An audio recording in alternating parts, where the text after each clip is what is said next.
and they're all tucked up, as you can see, and like I say, they look like little Christmas presents, and we certainly won't sneeze at a wild dog present. They are not that common for us to see, and so it's really nice to see them here. Now this morning, obviously I didn't see which packs were involved and what the situation was, but it seems as though there must have been multiple individuals there, and that the pack size must have grown. Now, from what I can gather from Grant, who is the guy that researches all of this and researches the wild dogs, he tells me that the Investec pack split. So it was an Investec pack, and there was a breakaway that went towards Mbali and Hamilton's inside the Kruger National Park area, and that could then be this pack here with one of the males from the Angama pack that's joined. Now this morning what could have happened is they could have either bumped into the 3, or they could have bumped into the rest of the Investec pack, and that's why we had a situation where we had so many dogs all together. Difficult to say, because obviously we can't tell exactly how many dogs there are, and without visually seeing every single one and IDing them from footage that we had, it'd be difficult to make out exactly who's who. Now I'm not sure where this dog is off to. This is one of the female dogs that is moving. You can see, even though they fed this morning, look at how slender she is. She's got very little in that tummy, and I think that they will be off and hunting fairly shortly this afternoon. I don't think we're going to have a situation where they're going to sit for too long. It is sunny and it is warmer than what we've been experiencing the last few days, but is in no way very hot. So it means that these guys will move around, and if they run towards Twin Dams at the right time and they time their approach perfectly, well, who knows, there often is impalas and nyalas all over that place, and that will be wild dog heaven. The problem with Twin Dams is generally the dogs chase things out of us and onto Little Gowrie, and we can't then see them. So hopefully if they do decide to chase there, whatever runs into Djuma further and they can grab it, or hopefully they end up in a situation where they go after something that is inside the Mulawati and they run around and kill around the Mulawati. That would be ideal. But you can see, looking around and scent marking, now there seems to be some dung for a hyena there. You see that white sort of sticky stuff? That's hyena dung that she went over and had a little sniff of, and she may be just checking if it's not the scent marking from another pack of dogs, and also just having a sniff around to see if there's any urination from some of the dogs that are within her pack.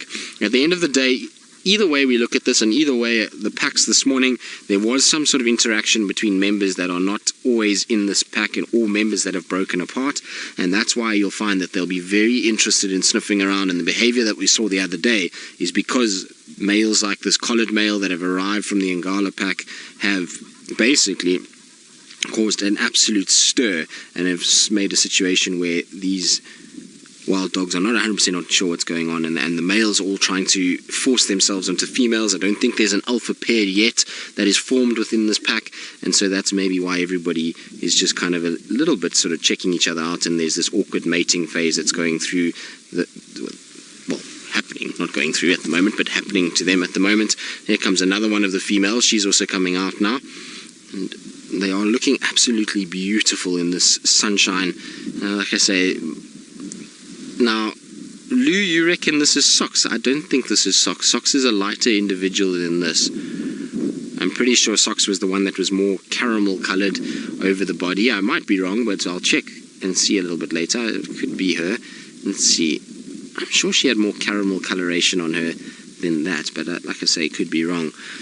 Now, we're talking about an individual wild dog. If for those of you that don't know what we're on about and why we're calling it Socks, is because we had the pack a few days ago, not weeks ago, and there's an individual that has very, very white socks and is quite a light coloration, and we were commenting about how Senzo would be jealous about the socks that wild dog had, and so we decided to name her Socks, and she must be around here somewhere. It is the right pack for her to be in, so if that's not her, then she is here. But maybe, Lou, you are right. I'm not 100% sure. We'll have to wait for all of them to come filing past us to make 100% sure. But you see how females will often lie together. This one's getting too hot now in the sun. She's decided, I'm going to go and lie in the shade instead.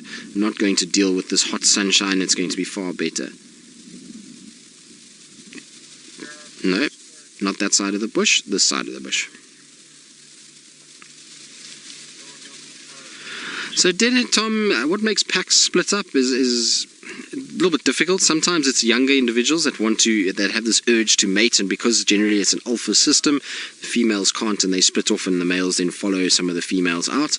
So that's sometimes it. Sometimes it's to do with the fact that the pack's getting too large and it's not finding enough food to sustain everybody, so everyone pushes off. But given that this pack split around the denning season, I think there's more a situation that this was all to do with these guys and breeding and reproduction, because most of the dogs in this particular grouping, bar that male that is collared, are all fairly young dogs. These are all dogs that are not very old at all. They're dogs that have spent, looks like, a little bit of time together, and they all look fairly young. Ears are not tatty in any way.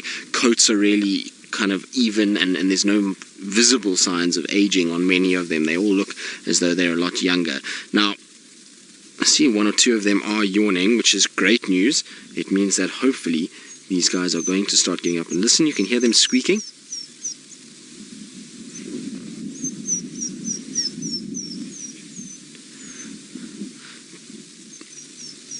So I'm just going to let them squeak away a little bit. This is just them talking to each other as they're moving around. Now, Lou, if you can just repeat the name for me. I got the question, but just the name for me. Okay, Papa, you're asking why would one of these dogs have a collar on it? So that individual there. Well, there's a big research project on at the moment, which is to study distemper and rabies and the treatment thereof to protect wild dogs. Wild dogs, unfortunately, their numbers are declining quite rapidly, and so these collars are on to try and help these dogs and to try and see if they can monitor them and give them top-ups in regards to their vaccinations, to try and see if they can eliminate the distemper and rabies virus from dogs and prevent them from getting it. It's one of the biggest threats to wild dogs in this Kruger Park system, and so that is why the collar's on. It's a 2-year project, and they will constantly look for the collars, they find the pack, then top them up. The problem is, this particular individual has come away from a different pack, and actually, funny enough, this individual dog, which I didn't realize the first time we saw him the other day, is a dog that I collared with Grant a few months ago. So I was with Grant when we went and collared these dogs, and I actually physically touched that dog, which is quite strange. It's really odd to see an animal that you physically touched, but that was a collar that I put on with Grant together, and we did the vaccinations and everything, and it was quite funny because this particular pack was a pack that we really had no hope of finding. Grant phoned me up one day while I was on leave, and he says to me, you know, I'm going to go try and find some wild dogs. Apparently they were seen somewhere, but I'm not 100% sure. The information was not very reliable. Do you want to come with me? So I was like, why not? I might as well go do it. Ali was here and working, and I was by myself at home, and so I thought I'll just go with Grant for the day. So we went off and we decided we'd look around. We couldn't find any sign of the dogs on any of the tourist roads, and we got permission then to drive a boundary road, which is the only road in an area that is about 4 times the size of the entire Sabi Sands, including Mala Mala. So we're talking about a massive tract of land with one road that goes through it, and as we drove up the road, there was the pack lying right next to the road, as if after about 10 minutes of going up the road. So we got really lucky, and they were lying right out in an open area, and we managed to then dart them and give them the vaccinations and test them and get blood samples and all kinds of other things, as well as to put on the collar. So I do have even photographs of us doing it. It was quite an amazing experience, and of that pack, we actually collared 2 individuals out of that pack, just in case this would happen and one splits off and moves off. There at least is still a collar on the pack itself. But what I'm going to do is I'm just going to go around, because most of the dogs are lying in a shady section, so I want to just go and see so that we can actually see them. At the end of the day, as much as it's nice to be on the light side, it's also nice to be able to see the wild dogs, and quite frankly, I'm blinding myself by looking into the light.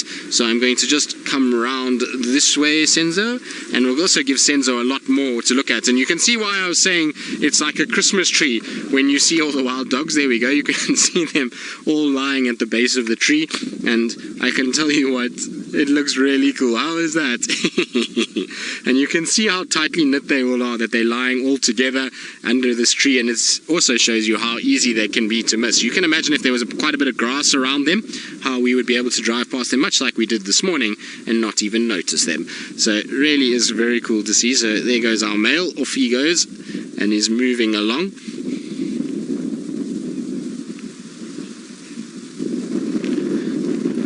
Olivia, this particular pack has been treated for distemper and rabies. They weren't treated in the Sabi Sands.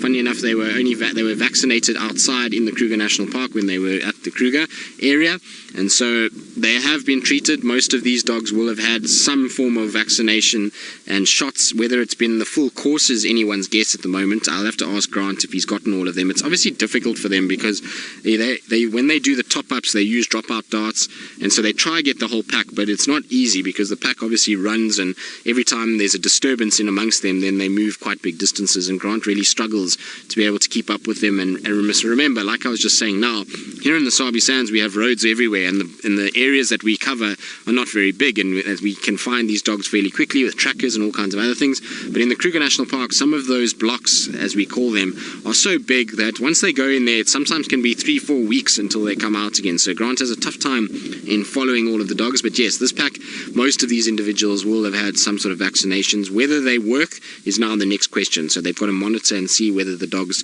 stay safer and whether or not it still affects them. But interesting stuff that's going on, and hopefully it will work, because at the end of the day, we would really want the wild dogs to survive and to sustain themselves and to really be a part of the system for a while longer. Right, we're going to sit with our dogs probably the whole afternoon. Why not? It's not every day we get Christmas presents like the wild dogs, and so we'll enjoy them and see what they're doing. And I believe Ali is still on the search for some of our big cats. I always enjoy my time with the puppies. It's one of the animals that I really, really love spending time around. They always are up to something. I know they're very sleepy at the moment, but they're looking quite cute doing it. And wild dogs are not a cute species generally, but when they're all tucked up like this, feet on top of each other, heads on top of each other, and it's a carpet of wild dogs, can't help but enjoy it. And like I said, we don't get to see them that often, especially after this denning winter season that we've just had.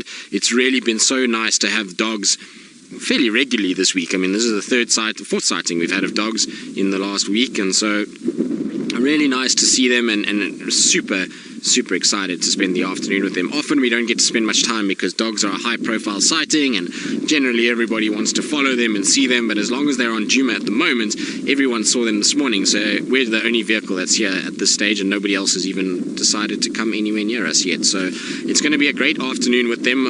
Hopefully they will get up and they will move.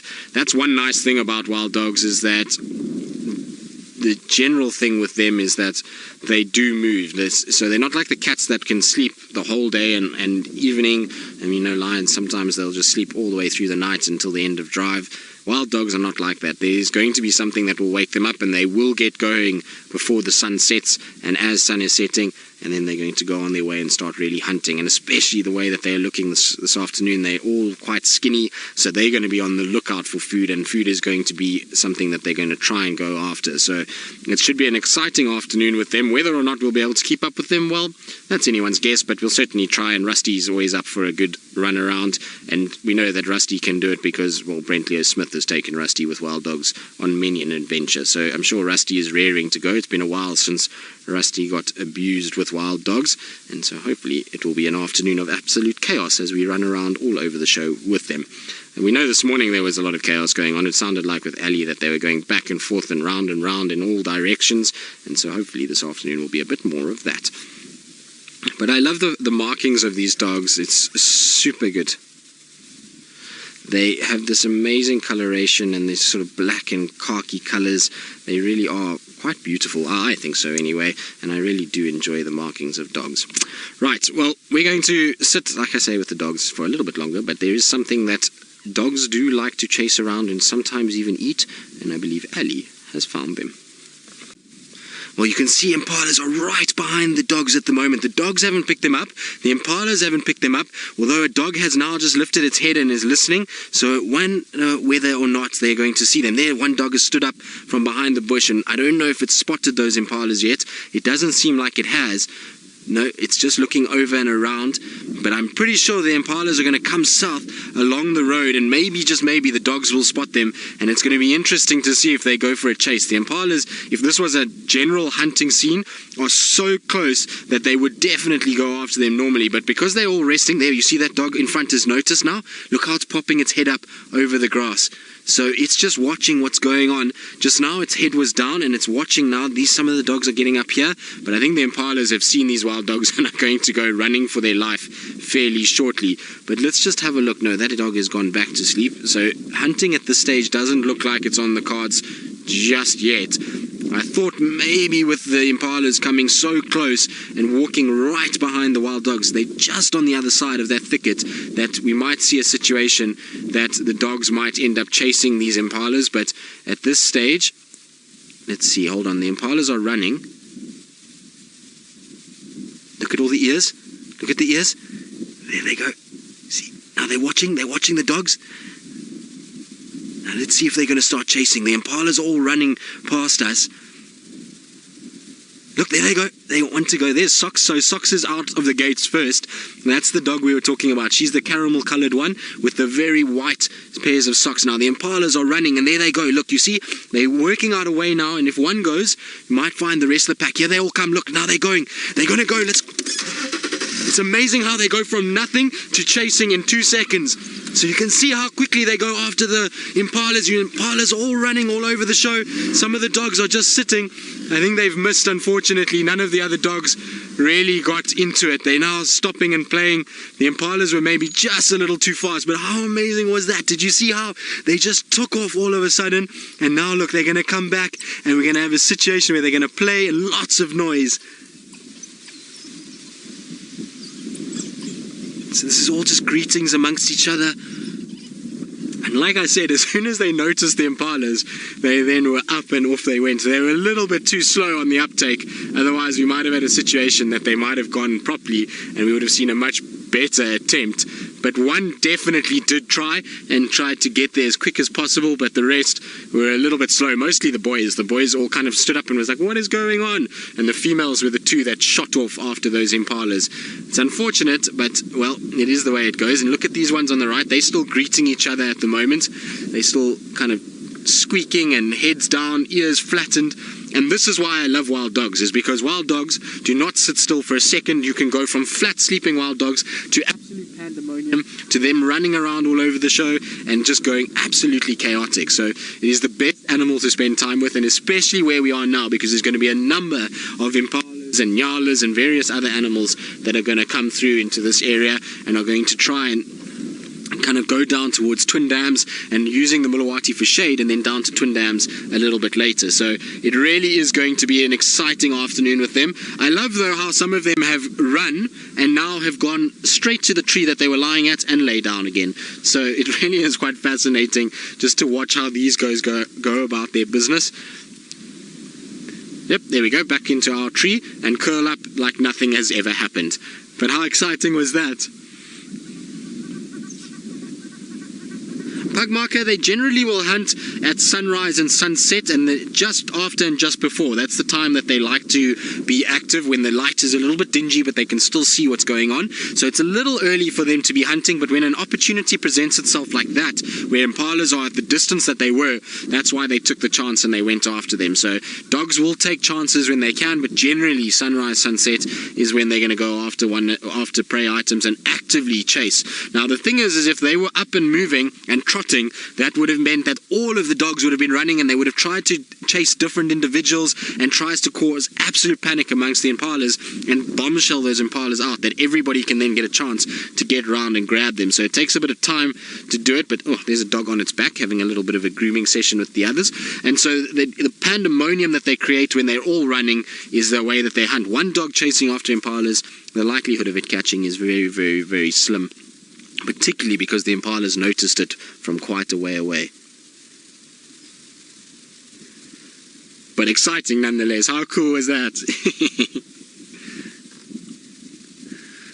Kimmy, there was no time for a sneeze vote before that hunt. That was sheer opportunism. As soon as they saw something, there was just dogs out of and running and trying to chase and trying to get to those impalas. So no sneeze vote today, unfortunately. But I'm sure later when we actually get going and we actually start to wake up and we really are going on a hunt, then we might see a bit of a sneeze vote. But in this situation, this was just pure instinct. They saw something, they got up, they ran, and they were trying to get towards it. And like I said, you could see only 2 or 3 of the dogs actually went off. The rest of them ended up lying back down straight away, and they knew that that hunt is gone. We're not going to be able to chase those impalas. It's too far, and well, it's too bright, too hot, and I'm just not interested. And the rest then just lay down. So that's how it kind of went with the dogs, and now they've spread out a lot more all over the place. I'm pretty sure we'll see a situation where they are going to kind of come back together again before they get going. But I want to just reposition Senzo because he's having to focus the camera straight into the sun, and it's causing a lot of shade all over the place and silhouettes. So I want to just give Senzo a much better angle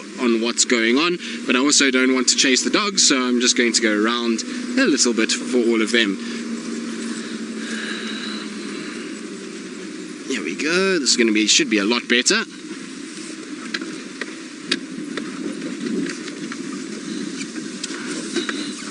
So, Mo, you're asking if they wave their tails in happiness like domestic dogs. Well, I suppose happiness is probably a big stretch, but in terms of when they get excited, yes, then the tails are up and they're wagging all over the place. And you'll notice with wild dogs is that they have a big white fluffy tip to their tail, and that tail is very expressive. When they are excitable and there's things going on, tails are in the air, waving around, they play and they go crazy with each other. And then if they catch something, and when they're hunting and they catch something, the tail is up and all the others can then find that animal, and they come in and all these tails are just up in the air, and that's how you can actually often spot wild dogs. So yes, they do wag their tails when they're excitable. Whether that's happiness, I don't know, but when they're excited and they're playing and they're going after one another and they're chasing each other and having a bit of a game, then you will see those tails moving quite a bit and going back and forth. When they're hunting though, tail is kept still, much like a cat situation. The tail will be down and they're going to try not show themselves. Now I can see more impalas coming from the top, from Chelapan side. They're going away from us a little bit, so they're crossing over the road from right to left as we look at the dogs now. But then are some in that area, and maybe, just maybe, they might start pushing southwards towards us. It's going to be very interesting to see what happens over the next little bit. So they're straight down the road in that area there. That's where they were crossing over.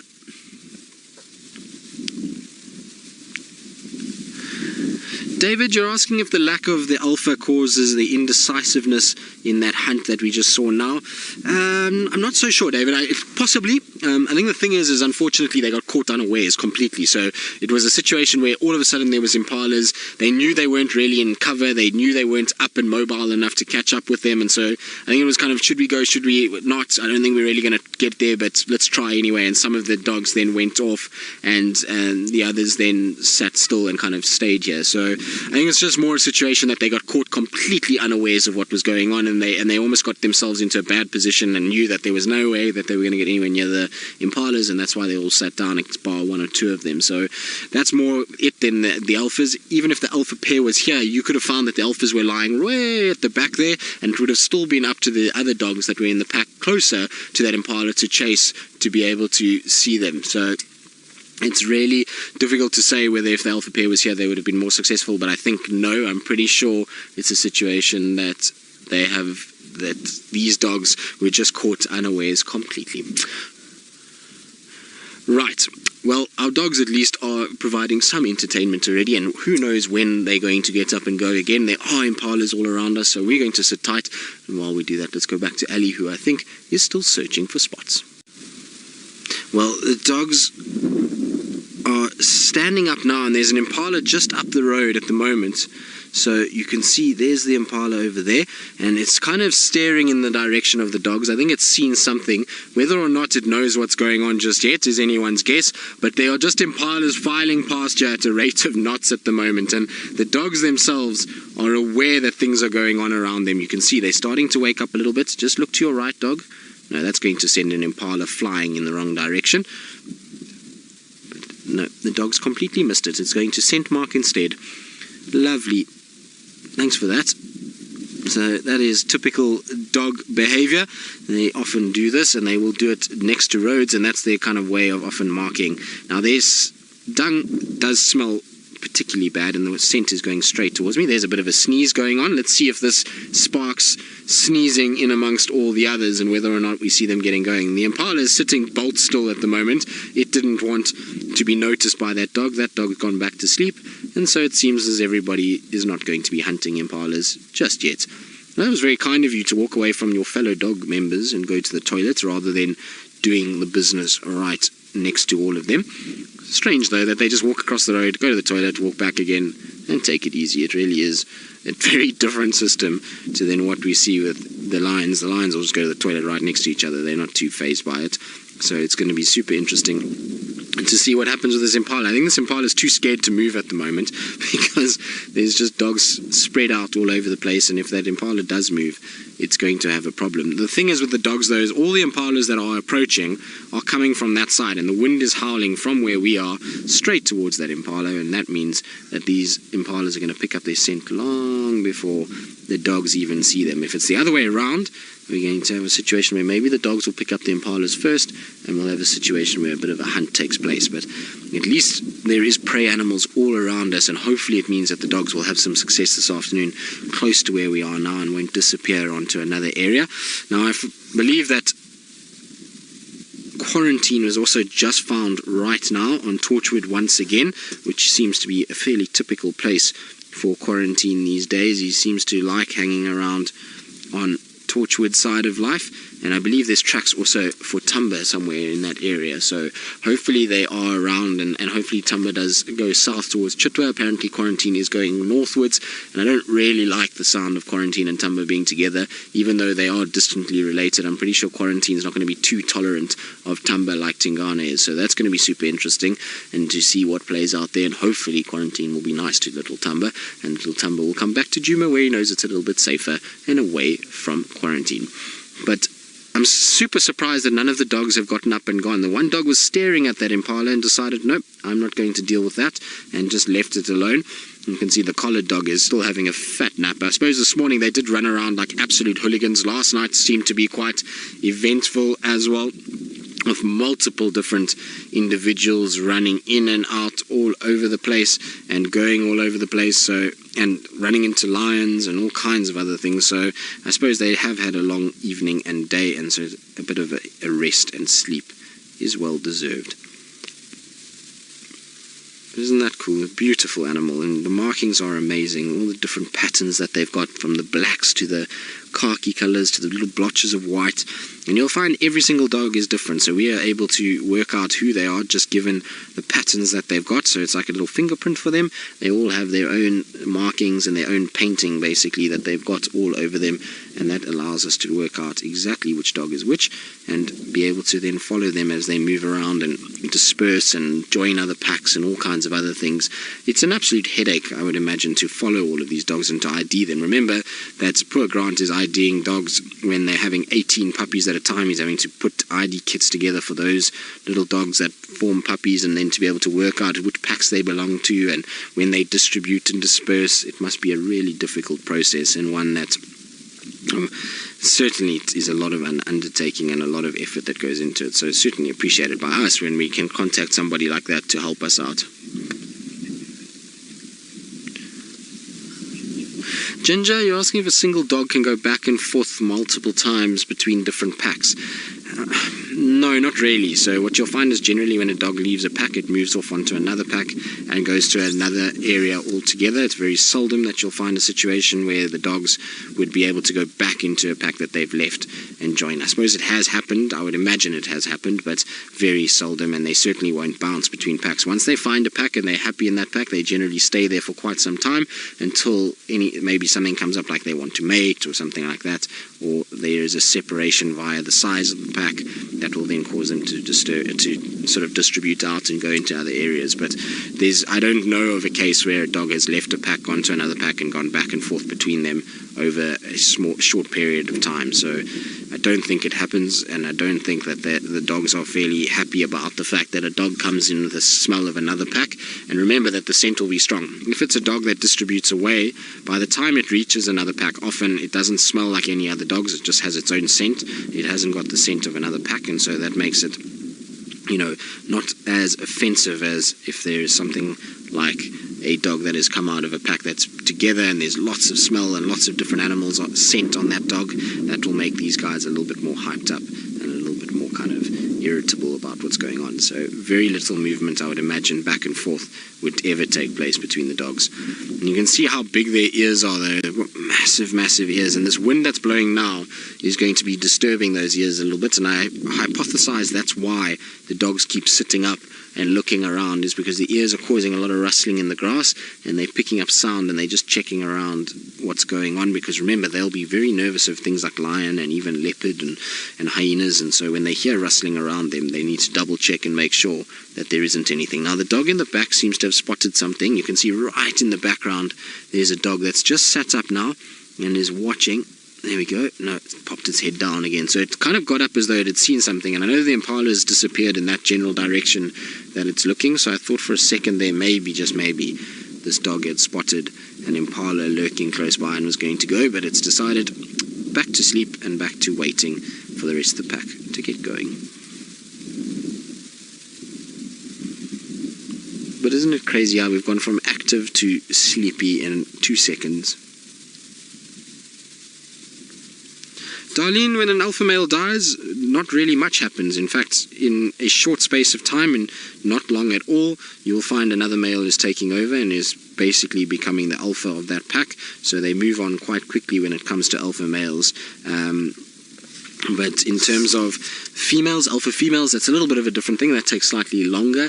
And if there's obviously young ones, then there's a bit of a kind of panic that sets in, and you'll find the other dogs will try and look after those puppies and try and keep them alive and keep them fed. But generally with alpha male, it's really the next day or 2 days there's already another dog falling in and starting to mate and starting to kind of get itself up the ranks and to become the alpha male with that female. So it's a quick process. I remember a pack down in the southern Sabi sands where the alpha male was eaten by a lion, and within 2 days there was already another male traveling with that alpha female and sniffing around and kind of being the lead dog when they ran and moved up. So it happens quite quickly with the males, just another male takes over fairly fast after that. So it's all quite a fast process. They don't waste too much time.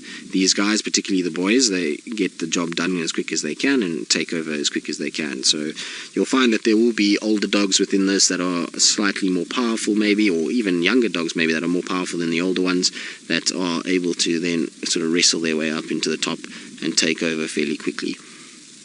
Now there should be a couple of vehicles joining us. I believe there's 2 vehicles on their way, so that might end up waking the dogs up a little bit, but I think they're going to still be sleepy for now. But while we do that, let's go back to Ali, who I think is still looking for our spotted cats, and hopefully she will get... They're still lying down, still sleeping, taking it easy at this stage. I think we'll give it probably, I would say, I'm going to get another 15 to 20 minutes, and then they're going to be up and moving. That's what my guess is. That's what I think is going to take time, and well, time-wise, until they decide to start going, because at the moment everybody is about as sleepy could be. Although, there we go, you can see how sleepy they really are, as they all of a sudden will pop heads up with a little bit of a stretch and then back down again. So the dogs will go through a situation where they're going to kind of pop heads up every now and then they'll go down and up and down. But I reckon 20 minutes time we'll be on the move and actually actively hunting. That's what I'm going to predict. Whether or not I'm right, well, we'll see. Just have to see. It just amazes me how normally when they're moving, as soon as there is any sign of a impala, these guys are there and running and chasing. But today they've watched a few impalas walk past and have seemed really unperturbed by the whole process. Maybe they know just now when they wake up that that's the direction they're going to head, is straight towards the area where they saw those impalas, and they're going to immediately go and hunt them in that particular section. Maybe that's what the case will be. But you can see a car is arriving now, so maybe that's going to wake some of them up. It doesn't look like it. It looks like everybody's fairly relaxed. There's a couple ears twitching, but that's about it.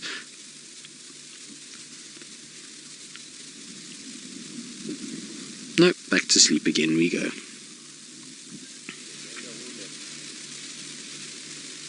Now I believe Ali has, well, done the impossible and continued on the cat streak. Let's see who she's found. Well, our dogs are still fast asleep, but what drama is unfolding up that side? Now, I had a look at a photo quickly that was sent to me by Megan, just so that I can see who this leopard might be. And I've never seen Djuma, so no idea, but just going through a whole bunch of photos, there's similar markings to Anderson, but not quite. So I don't think it's Anderson. And then I saw a side profile photo of him, and it doesn't look like Anderson's size at all, especially not around the head and the chest area. At first, I thought it might be him, and I was almost convinced, given that there's a ring of spots on his right side that Anderson also has around his right eye.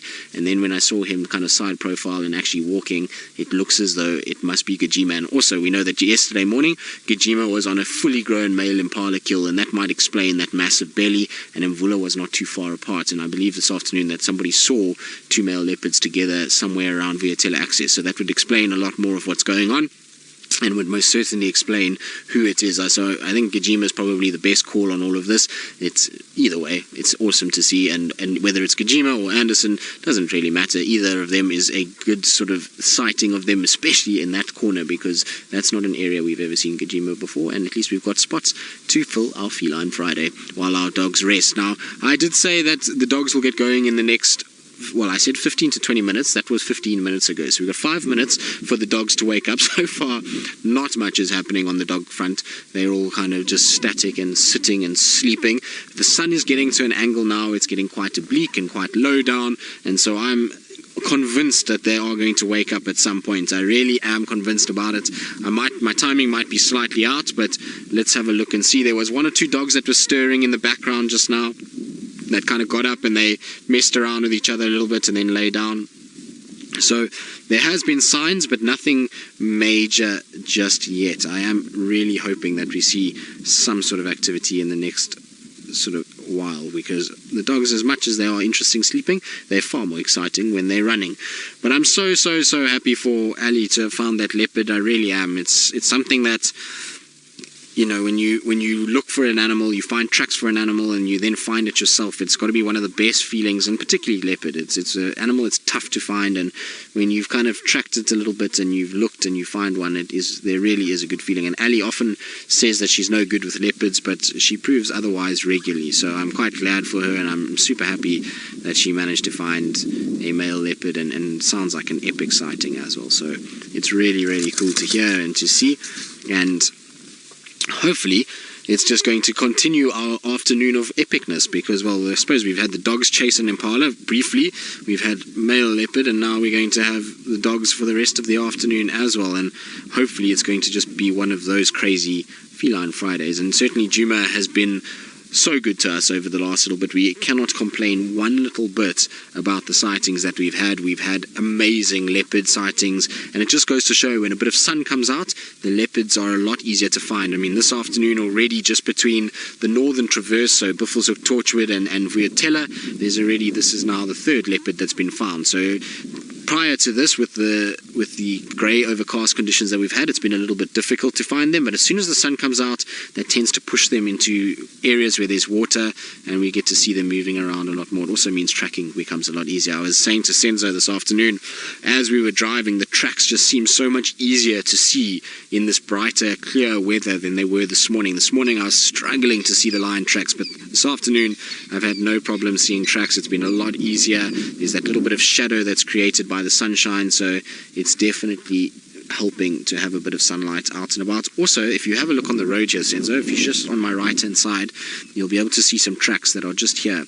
So this is for the wild dogs. Now, this morning and the day before, because of the rain, those tracks were not puffy like that at all. There was a little sort of hardened layer, but with the wind that's blown today, it's sort of softened that sand up, and you can see the wild dogs tracks now are very clear in that softer sand, and that means that anything that walks, a lion, leopard, is going to have just as soft a paw print, well, produce a similar paw print as what these dogs are producing now that there's been a bit of wind and a few cars that have driven over this and softened it up. So tracking should get easier now with a bit of sunshine as well. So it's all looking on the up and up as we go. But dogs wise, slowly but surely, yes, here we go. There's one dog that's standing up. I'm going to bet that they're going to start going. I've got 1 minute for them to wake up and move. Now that dog is having a really good stretch. It's watching something to my south. Not that I can see anything, but come on, wake up the rest of them. It's time to get moving. Does this count as a dog moving? I'm not sure. I don't know. It's definitely doing the stretch. A bit of yoga movements. There's that downward dog pose in yoga, so maybe we'll see one of those as well. But definitely a bit of stretching. And oh, there we go, downward dog. And he's just watching a vehicle. That's why he's kind of up and looking around. But there the others are getting up. Come on, get going. Prove me right. I've got like 20 seconds until I've blown this. Nope, that dog is down. The other one doesn't look as though it's going to be up and moving either. No, I think back to sleep we go. No! Close though. I feel like I was almost there. We've been trying to make all these predictions lately, and the rub of the green has been going our way, so why not just throw it out into the universe? It's okay that they didn't get going. I'm just making a little bit of fun and just trying to see what's going on. Now, while we're watching these dogs sleep and settle down,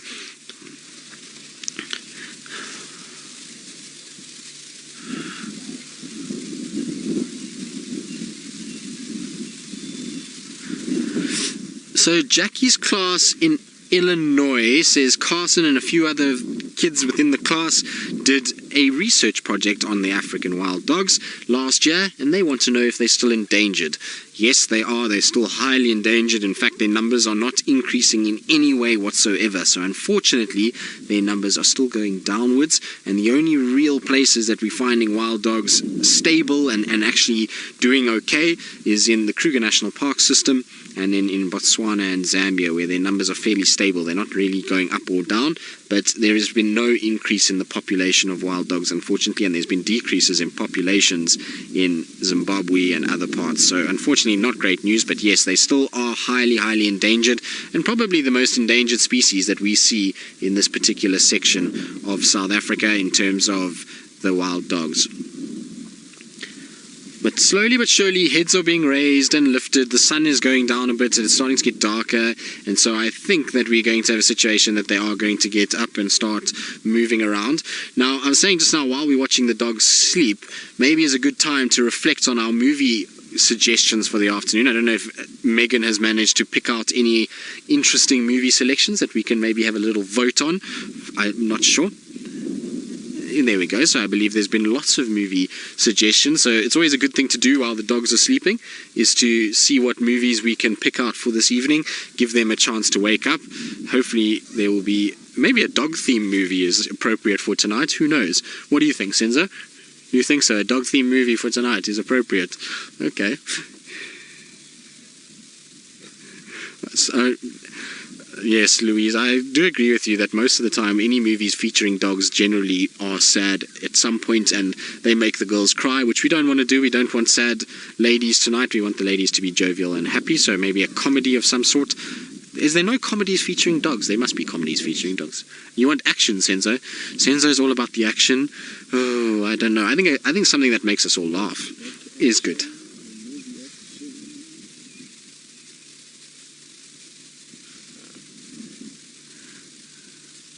So Kimmy and Donna, you've suggested Deadpool. Senzo, you seen Deadpool? No, you haven't seen Deadpool. Oh, that will be a good one for Senzo. Senzo will like that one. I have seen Deadpool a few times, so not sure about that one, but we'll make that number one. So what's next on the list, Lou? Because number one, I'm not so sure. I have seen it a few times. Ali's seen it. You guys have all seen it. It's just Senzo. Kathy and Tina, you say Central Intelligence, and Louise says it looks really funny. There we go. I think that's a good one. What do you think? Senzo's nodding in agreement behind the camera here. I quite like the sound of it. I haven't seen it myself.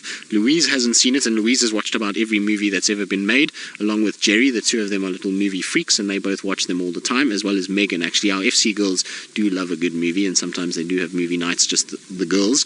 So maybe Central Intelligence is a really good one. Let's put that one on as number one for now. Deadpool, I think most of us have already seen, so sorry, Senzo, you're going to have to probably watch that on your own time, not on movie nights, because we have to have something that nobody else has seen. But we'll have to obviously, of course, get Alien VM's input, as Lou has reminded me.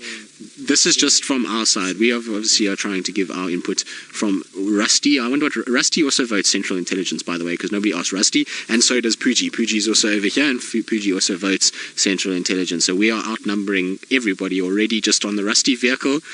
So we're going to say that for the first movie. Of course, we'll probably watch more than one, because at the end of the day, well, we're not driving tomorrow, so we don't have to go to bed as early as we normally would, and normally we're in bed by 8 o'clock, so maybe we won't have time for more than one. So,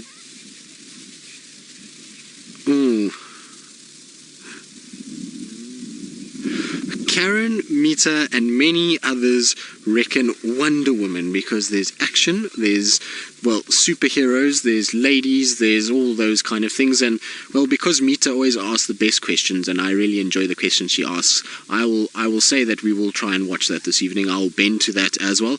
It is, at the end of the day, a superhero movie, and so Senzo reckons as well. So there we go. We've got 2 movies lined up for this evening. I think 2 is a perfect number. We can watch both of them. And there's a bit of comedy and then a bit of superhero woman power to also go and get mixed in. So that's the... And one more. Oh my goodness, I'm going to be awake until about 3 o'clock in the morning at this rate. But we'll see what the last one is. So Lou says, what does it matter? I can sleep. Except that she wants to make me do review tomorrow. So Linda and many others, Guardian of the Galaxy 2, I've already watched it, unfortunately. I don't know who else has watched it. You watched it yet, Senzo? No. I'm not sure. I think we can, maybe. I don't know. The other 2 I haven't watched, and Senzo seems as though he hasn't watched any at all. I know Senzo's had a broken computer, which has just been fixed by the fact that he got a new charger, so he's going to be catching up, I'm sure. Lou, have you watched Guardians of the Galaxy? I know it was put on our staff servers, and so maybe... Look, the dogs are waking up, actually, so let's get more into nature things. So Megan has also gone Central Intelligence. I think between Pooji, Rusty, Senzo and myself and Megan, I think that has already outweighed everybody else. And there we go. So Central Intelligence will be one movie, and let's see what else we get. But here we go. Dogs are up and mobile, and so Lou is saying, what about Wendy and Viam and Ali? But, well, the dogs look like they're happy to agree with us on Central Intelligence, and I count 13 wild dogs, which means that we win on this side of the vote. Sorry, Lou, you've been outvoted. Sorry, Ali, sorry, VM. All of you are outvoted completely by what's going on. But I wasn't too far off. I was 5 minutes out, the dogs waking up. Now, here they go, and we're going to listen to them going crazy because they're going to start squeaking and making lots and lots of noise. And how cool is this? I love when dogs wake up. It is the best thing. And look at all the commotion that goes on. Look at the tails. So we're talking earlier about the tails wagging all over the show. Now you can see tails are going everywhere. There's a bit of defecating happening, which is pretty sort of standard for wild dogs. They tend to do this all the time as they go to the toilet when they wake up. They like to get rid of and lighten the loads before going off hunting. So lots of running around, stretching the muscles, get warm like a track athlete before you start to go after various prey items and hunt. And how cool is this? Oh, that one's getting... This is almost like a... What's that game when you have to go under the little pole and you have to go frontwards and bend your chest back? What is that game called? Do you know, Senzo? Limbo. There we go. The dogs just did some limbo. It's like go underneath your partner and see if you can squeeze through without touching. But that dog failed because it almost lifted the other one. There, the others in the back are having a bit of a biting game, as the dogs do. I love when they do that, when they kind of grab each other and they rear up on their back legs. I actually got a nice photo of that the other day, which I shall post at some point. There we go. I love when they do that. You see when the legs are around the neck and they're on their back legs? It's one of my favorite things when wild dogs do that. It's always so entertaining to watch. There we go, a little bit of playing. And then everybody settles right down again. And this is the start of waking up. So this is the beginning stages. We saw it the other day when we followed the dogs and they got up and moving. It started with a few individuals doing this, and then they lay back down and then up again, and then they lay back down and then up eventually. And once everyone starts trotting and you see dogs starting to trot, then you'll find the rest will start waking up, and we'll have a situation where they are going to get moving. But everyone first needs to go to the toilet, everyone needs to urinate, everyone needs to mark their territory by dragging their backside all over the place, which is what dogs do. Also, you can see in the background one dog is rolling around, a bit of dust in the far back right there. So that's how they just scent mark and make sure that they're rolling around and giving their scent. Bit of a big yawn, and you can see why they can do some serious damage with those teeth. So it's just the process of waking up. It's much like cats when they groom themselves. The dogs will roll around like this. Right, but the dogs are slowly but surely starting to get up and starting to move around, and so while we wait for them to really get going properly, let's go back to Ali and Wiem and see what their vote is regarding the movie choices. Not that they have much of a vote, given that Rusty and the dogs have already decided, but, well, in the interest of fairness, let's go and see what they have to say. There's definitely been a few of them that have started sneezing, and 2 of them are drifting away from us, and the rest are kind of looking around a little bit. So there has been a few sneezes, and I'm just interested to see if it actually is any sort of validity to this basic principle, and whether or not what's going on is actually true in any way whatsoever. So just having a little sort of watch and to see what's going on and whether or not this whole sneezing story has got some truth to it. But there's definitely been a start of the sneezing process, and whether or not that's going to lead to the pack moving is anyone's guess. But there's a lot more movement and a lot more playing around than what we saw just now. So I'm pretty sure we are going to get going. Now, interestingly enough, it looks as though they're going to face into the wind and run towards the wind, which is good news for us because that's going to take them north into Djuma further and hopefully up towards Gari Dam. That would be a nice place for them to go again and to go and hunt and move around in. We also know that they did spot some impalas to our north, so I'm hoping they will move in that direction. But you can see some are just drifting off a little bit further away towards the termite mound and going up towards the Mulawati.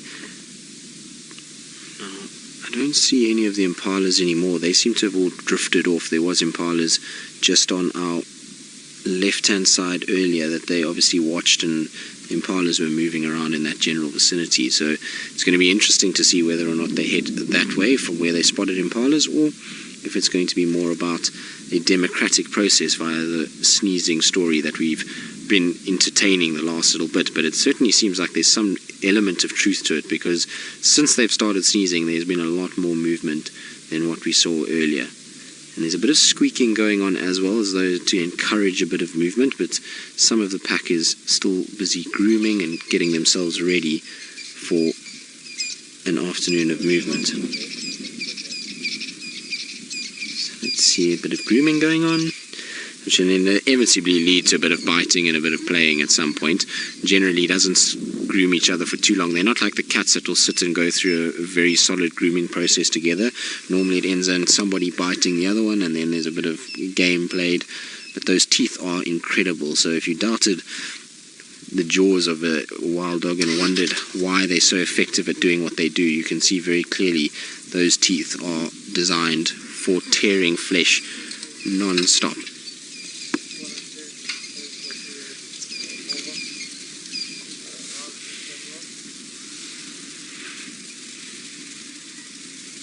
Eduardo, the wild dog's fur, I suppose, does feel a bit like domestic dog, except a domestic dog that is rolled around in as much dust and dirt and mud and all kinds of other things as you can possibly imagine. It's got a very hard, wiry feel to it. Like I say, like a dog that's been rolling around in the dust far too much. That's the kind of feel that it has to it. But I will tell you one thing, is that if you touch a wild dog and you then smell yourself afterwards, the scent of a wild dog does not dissipate very easily at all. It really does smell a lot, and it stays on you for a long period of time. Even your clothes. I remember when we did the darting of that dog in this particular group, my clothes smelt like wild dog for about 3-4 days, even after being washed multiple times. It's still, that scent stays on you and even on your hands. It's quite incredible how much it rubs off, and lots of parasites on them. You tend to find lots of ticks on them and various other little mites crawling all over the place. So not the cleanest of animals, but their fur does feel like basically like a dirty dog that's been rolling around in lots of dust. That's pretty much what it feels like. Around the sort of neck area, that's quite fluffy. You'll find that, and the tail has a sort of fluffy feel to it, but the rest of it is more wiry and hard and dusty than anything else. But the wind kicking up again seems to be just waking everybody up. Now let's see if there's going to be sneezing from the dogs that are coming in. Nope, it seems as though everybody's going quiet again and just lying back down. So while we wait for these guys to do their democratic process and sneeze it out and see what we're actually going to get up to, let's go back to Ali with a good view of the Ellies. Well, they are starting to run in the Mulawati now, which is super exciting. So we're going to have a situation where we're hopefully going to see them on the hunt. And now's the time that we need a nyala to pop out somewhere, because if they see a nyala, they're going to go running. Everybody kind of lurked around for a bit, but now they're all trotting. You can see they're in the tire tracks of the Mulawati, just figuring out what's going on. At the end of the day, I don't think this pack has spent much time in this area, so they'll be exploring, seeing a new place, seeing what's going on. So it's going to be interesting for them just to check out what's happening and just look around and suss out if there's any other dogs around, if there's any other threats that they need to worry about. And this is an area that they do need to be a bit careful, because there's been a number of leopards in this section, so they will need to be a little bit more on the careful side. The problem is where they're going is not friendly at all. So once they go into this thicket, we're going to have a tough time to follow them. That doesn't mean we're not going to try, of course, because we know we can't say no to following of animals through a thicket, and we prepped Rusty for this already today anyway, so this will just be a lot of fun, and hopefully we're going to see something really epic taking place. Now, what I'm going to have to do is try and get up towards them and go out of where they are and just try and get round, because I know how they move. They're right where we had Tingana and Chitwa mating the other day, and so it's going to take a little bit of positioning and a bit of maneuvering to actually get into that position. So we're going to try and just get ourselves up there.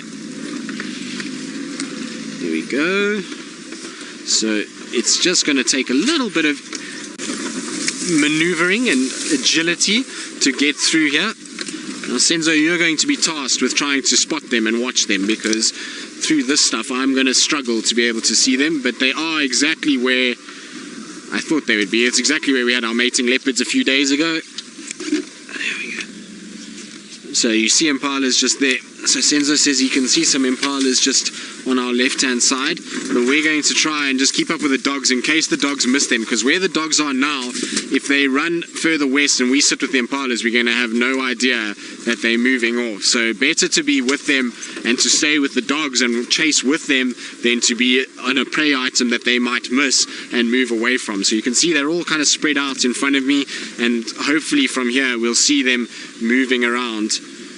But there's some francolins that are alarm calling, which could be maybe a dog has decided to chase something that way. They're all spread out here in front of me, so let's hope that this is where they're going to be. Now, this is the front sort of section of the dogs. There's one of the adult males, then to the right is our collared male, and then there's even further to the right more dogs on that side. So I think everybody's just working out where they all are at the moment, and slowly but surely, here we go, they're going to chase. Now, we're going to try and keep up with them. Whether or not we're going to be able to is anybody's guess, but here we go. It's going to be chaotic. Hold on, Senzo. So let's see what we can do. They're moving so fast already, they've left us behind, but here we go.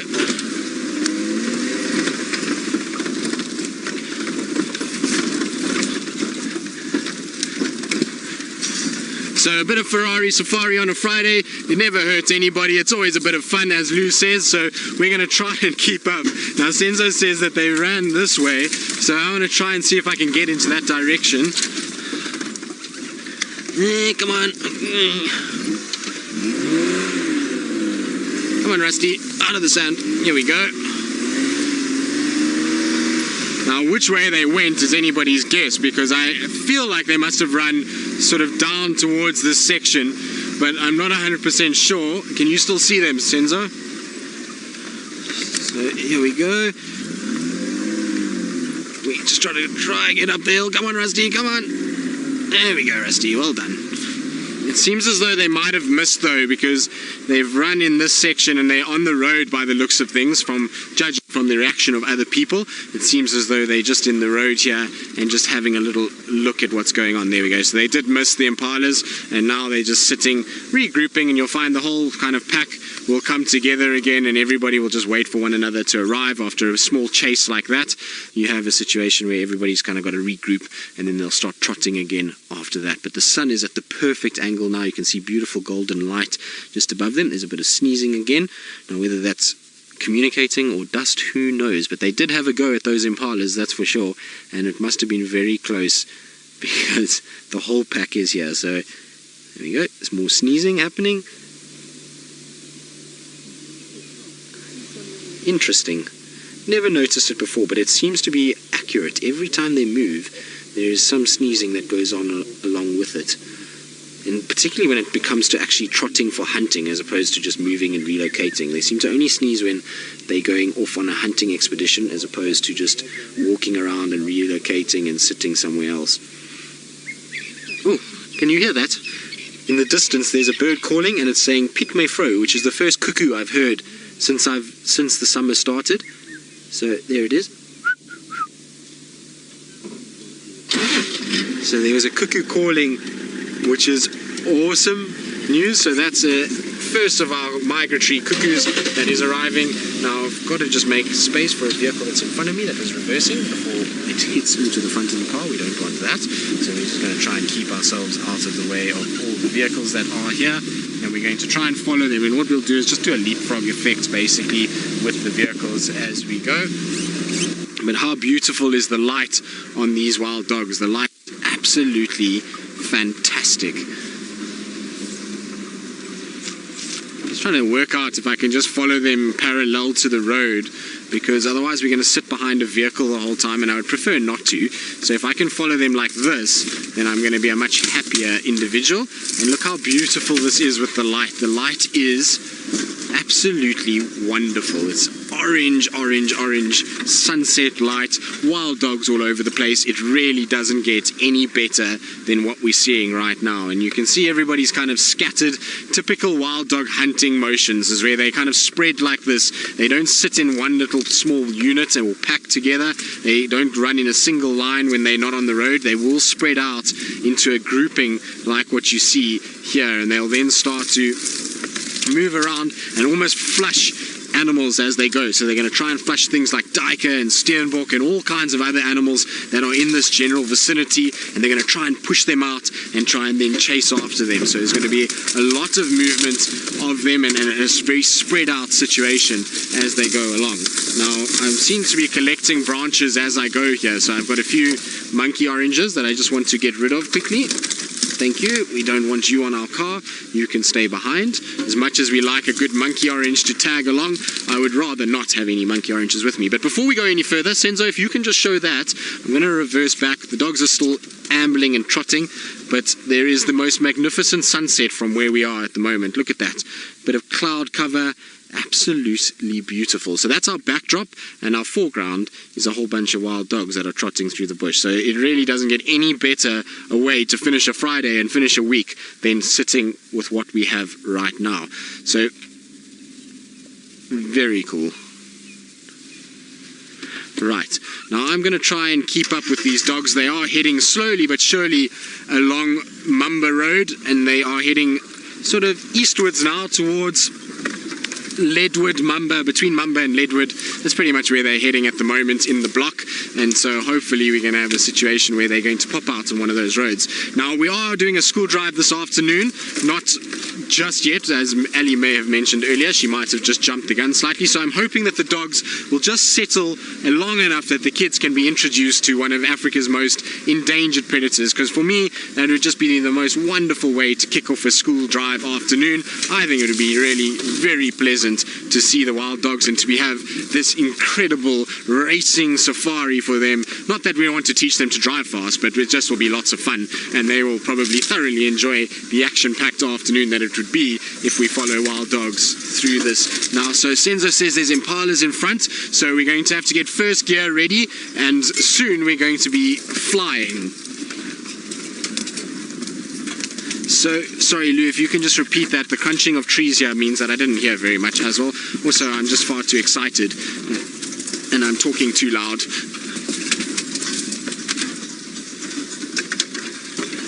So, Nikki, you're asking if the success rate of wild dogs hunting is really the best of all the predators. Well, it's a bit of a misconception. So, talking to Grant, it depends on how you measure a hunt rate, because if you measure single individual hunts, then the cats are actually far more successful than the dogs. The dogs only have about a 15% success rate on their hunts that they undertake, and that's because each individual dog will chase after an animal, and that then constitutes a hunt taking place. So you can see 13 dogs, they chase 13 impalas, they might only catch one out of the 13. But in terms of their hunting sort of sessions, if we want to call it that, because these guys go through what's called hunting sessions, and where they'll chase multiple different animals. Their success rate in a hunting session is incredibly good, but their success rate on individual hunts is not even as good as any of the cats. In fact, it's a bit of a misconception that the wild dogs kill 70% of the time. They don't. They only kill 15% of the actual animals that they chase, but in a hunting session they have a 70% sort of success rate of catching some food when they do go off like this and start hunting. So it just depends on how you look at it, but that's how basically it's determined, and how I it's been explained to me, and so it's really interesting because it's a very big misconception that dogs are the best hunters out here in terms of success rates. They are incredibly efficient and they do generally find food, but it doesn't always mean that they are successful. Right, let's try and get through this horrible little section that we got here and facing. It's just going to get harder and harder to follow these dogs, unfortunately, because it's going to get really thick. So what I'm hoping is that for 5 minutes the dogs just take it easy, settle down a little bit, don't move too much, and we can be able to show the kids, and then after that they can start running, because where we're heading now, the chances of me being able to follow them is fairly remote. So hopefully they will just settle.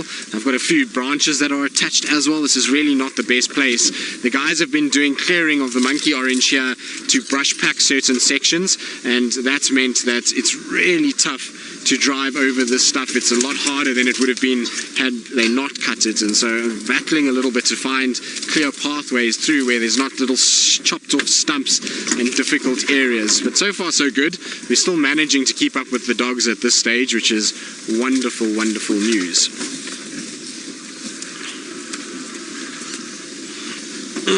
Come on through, here we go. So a dub. Now, I believe a lot of you are also very excited that we heard a cuckoo.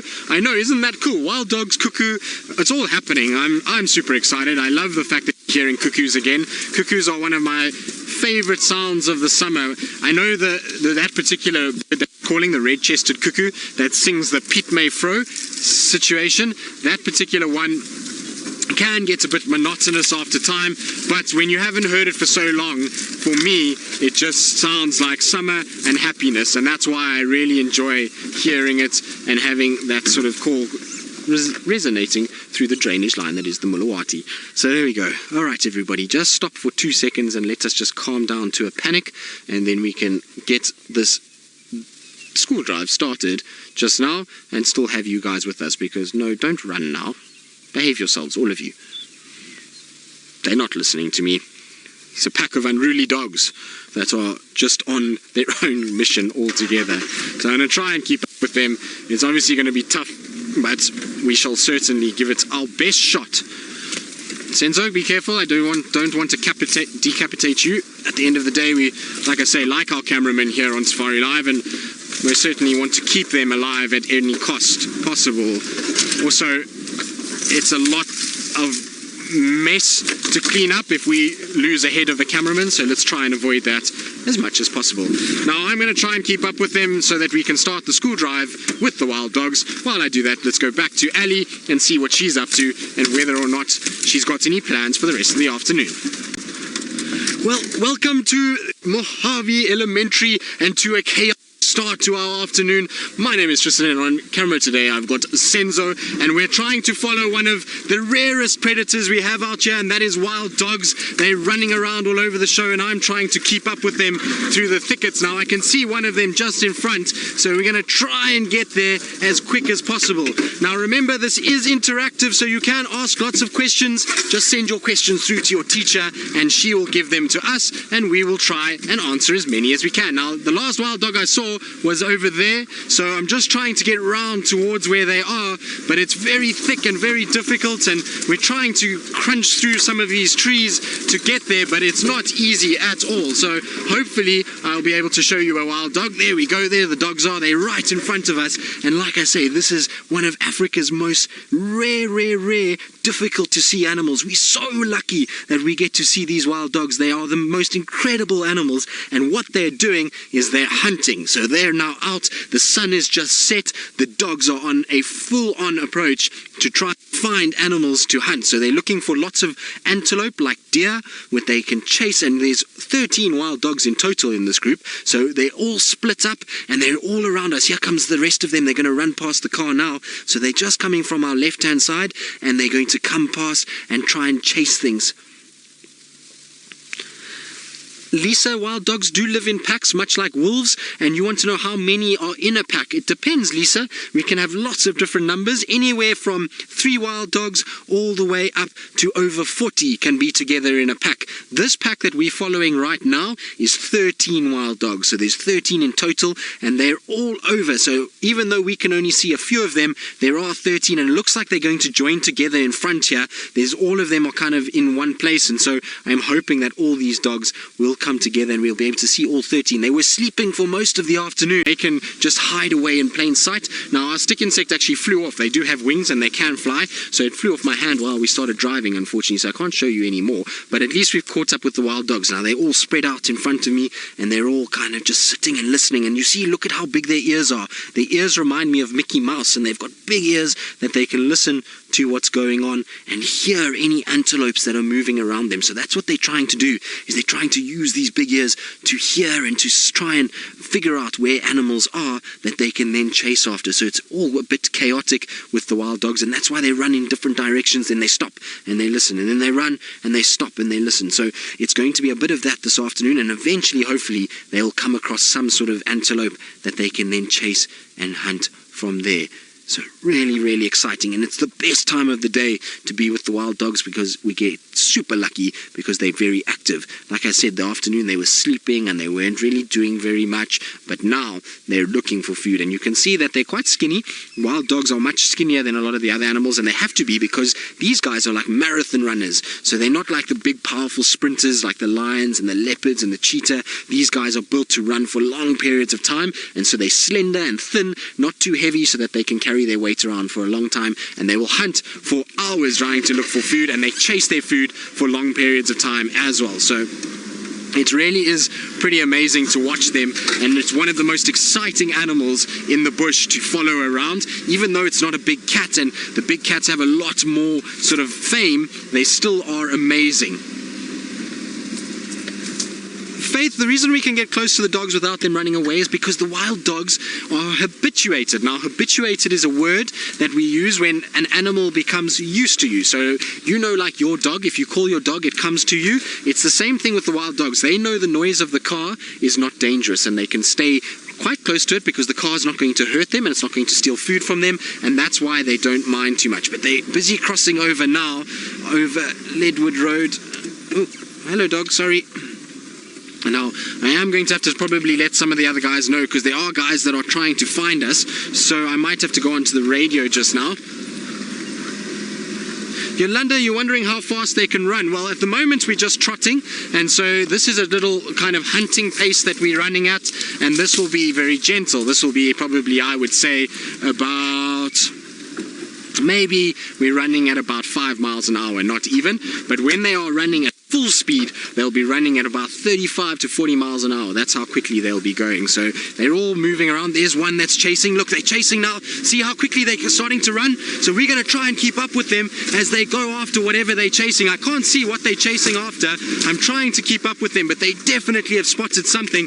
There's Impala. You see the Impala in front? It's running. We're going to try and keep up. Let's see. Now there's a big stump here, hold on Senzo, but they're still chasing, so hopefully they're going to catch up with that Impala. But the Impala came running from the left-hand side, and they're going straight towards these other dogs that were this side, and I wonder if maybe they're going to have caught this Impala. So I'm trying to just get around some tree stumps. Here they come, look, you can see them running in front of me as they go. It's all very fast, so we're trying to keep up with them and trying to really stick with them, but they're leaving us behind because the bush is so bumpy and bouncy. I'm trying to sort of stay with them, but they obviously are chasing animals too fast for me to keep up. Where did they go? I saw one dog running this way. There they are. They're still running. Look, you see they're still chasing? So they've gone towards the main road, but I don't know if I'm going to be able to keep up with them. You can see how quickly they leave us behind. So I'm going to try and get around onto a road and try and use the road to be able to find them, but I think we might have lost them now. They've gone too fast, too quickly for us. But this is why I said that wild dogs are super exciting. You can see how fast these dogs ran and how quickly they left us. Absolutely amazing speed. Sorry Franklin, out the road. beep beep, come on, out the road. So there's a little francolin, which is a type of bird that sits on the road most of the time, and they sit there and they kind of just mind their own business. Now here's some zebras also in front. I don't think the wild dogs will chase zebras. Or is there a wild dog right there? There is a wild dog right there. So the wild dogs are with the zebras. How cool is this? Now they won't hunt a zebra. Zebras are a little bit big for them, but they might just give the zebras a hard time. Maybe, just maybe, there might be a baby zebra that they might chase. But how cool is this? Two of Africa's most beautiful animals together. Now you see, look at the zebras chasing the wild dogs. You see how this is going? So the zebras are big and strong. They know that they can chase the wild dogs around, so they're now chasing after the dogs. You see that zebra is walking towards them? This is absolute chaos that is happening. How cool is this? Like, there comes the zebra trotting, so it's using a bit of its bulk and its size to chase the wild dog within the group. Not that there's many small zebras here. There's no baby zebras except for that slightly smaller one on the right hand side, and so they're trying to protect them as much as possible and trying to be able to look after them. Now unfortunately I lost my comms. Lou, my comms are back in, so I can hear if you're going to ask questions. I do apologize if I missed anything. I was racing around so much that my earpiece fell out and I didn't even notice. But how cool is this? This is just so exciting. And like I say, this is the best thing about safari, is that you never know what's going on. You never know what's happening. Any moment, anything can happen. And the wild dogs are the best animals to follow because they chase things all over the show and you get lots of stuff like this. Look at the dust and the zebras chasing them. There we go. Look, look. Wild dogs have got to be very careful with zebras because zebras can kick very hard and the dogs can get hurt badly. But I really do need to radio the other guys and let them know what's happening because they are crossing into another property and there's other guides that haven't seen these wild dogs, so I have to tell them. Yeah, stations, the dogs have crossed onto Gari Main. They're between the Mulawanini and Chitwa Old Driveway, static, chasing Mangwa, if anyone's interested. So there we go, we've just let them know, and that means that the rest of the guys can hopefully come and find them this side. But it is an amazing sighting of the zebras and the wild dogs. Look at that big zebra behind, and then the dogs just catching their breath. So they're a little bit tired. They've been running around now, and look how the zebras are following them. So you've got wild dogs in front, zebras behind, and it's all just chaotic at the moment. Whew. It's time to just calm down to a bit of a panic again. Whew, I'm getting all flustered from being so excited after seeing all of this. So absolutely unbelievable to watch.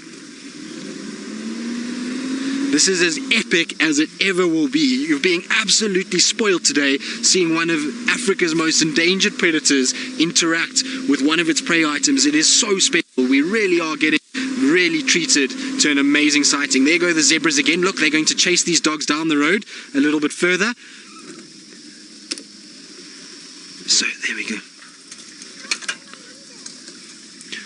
Nitrese, the dogs will eat all kinds of different animals, so they like mammals, and they will eat impalas, which is like a deer, steenboks, scrub hares, which is like a rabbit, so lots of different types of animals. But let's watch the zebras and the wild dogs because that's what we want to see. We don't want to see my ugly mug, so let's rather watch them as they get chased down the road together. I'm going to try and get a little closer and then stop.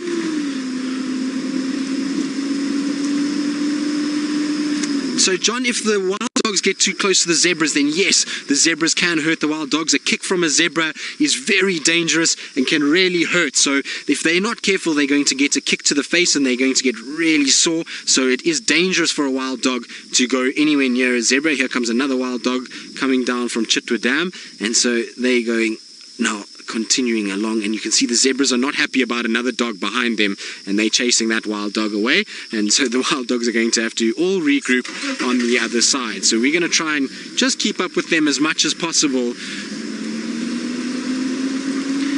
But how crazy is the sighting? Wow, we're being so spoiled. Sorry zebras, I don't want to make you upset. Now we've got a zebra roadblock. They're going to watch us and make sure there's no more wild dogs with us on this side. Yeah, you can see the dogs just through the gap there, in between all of the zebra.